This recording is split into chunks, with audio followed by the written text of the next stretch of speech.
So yes, it's early days for the PlayStation VR, and everybody's wondering what games to pick up for this thing. I'm getting a lot of tweets and a lot of messages, people wondering what they should buy. I think one of the first ones you should buy is a game called Rigs. This is a game developed by Sony internally in their UK studios. I think it's the Camden studio, and this is a wonderful experience. It's a really trippy kind of proto-new sport idea where you play a pilot inside of a rig, basically a giant robot exoskeleton, and you run around and do a variety of different activities. It's not just kind of like a sport ball type of deal where you're picking up a ball and shooting it into a goal or a hoop or something. You do have elements like that within this game, which are derivations of something that we might see in football or basketball. And who knows, with all of the concussion kind of controversy in the NFL, I can certainly see a day when we've got robots playing against robots in the future. Touchdown! The Dragons score! And this isn't that at all. This is much more fantastical. You get to jump into these robots that have a variety of different skill sets. You're basically using the square button, the triangle button, or the circle button. You can either move faster, shoot more powerful ammunition at your opponents, or you can repair yourself. And the energy within your bot kind of shifts and guides in whatever direction you're toggling on the fly. You've also got this overdrive kind of mechanic that happens after you've slaughtered a bunch of enemies or you picked up a bunch of power-ups on the playing field. And overdrive just allows your bot to be a little bit more powerful in all three of those categories for a little while.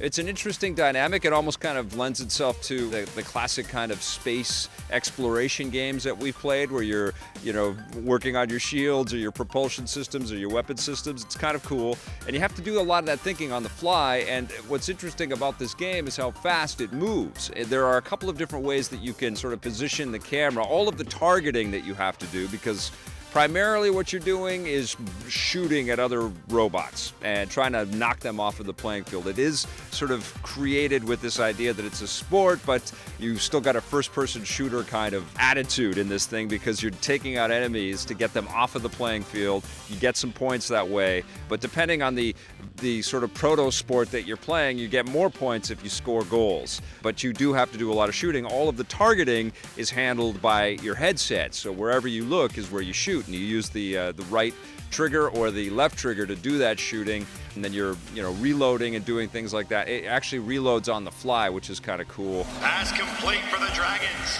One of the mechs in particular has a VTOL kind of thing where it's got a vertical liftoff deal, and it's much better from a high vantage point. You can rain down firepower on your enemies. That's the one that I preferred, actually. But some of the other ones have great jumps and great boosts and are able to whip around inside the playing field very quickly. And the way that they've constructed these playing fields, set up in Dubai and in Brazil and other places, is they've got all of these different obstructions and ramps and things that you have to use to your advantage or disadvantage. It's really at your disadvantage when you begin this game because there is a lot to kind of contend with, a lot to look around and target and evade, and then you've got all of these walls and ramps and things that you're trying to also maneuver around, so you do feel a little bit like a clunky, clumsy robot at the beginning.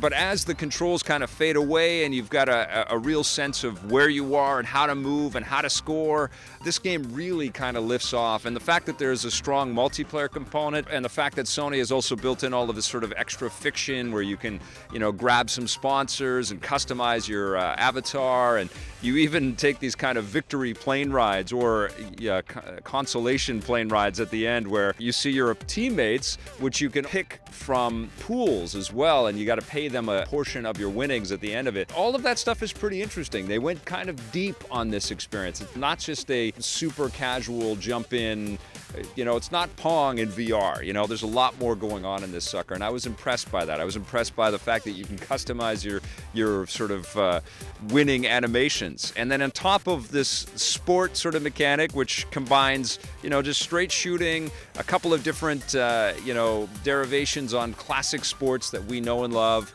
There are also a bunch of trials in here which will earn you other rewards in this game. And of course, there's offline careers and online careers and tournaments that you get into. This is a solid game. I'm going to give Rigs an 8.5 out of 10. Hey, thanks for checking out that video on our EPN channel. It's just one small part of the things that we make around here. So if you liked it, don't forget to check out some of our other vids and hit that subscribe button.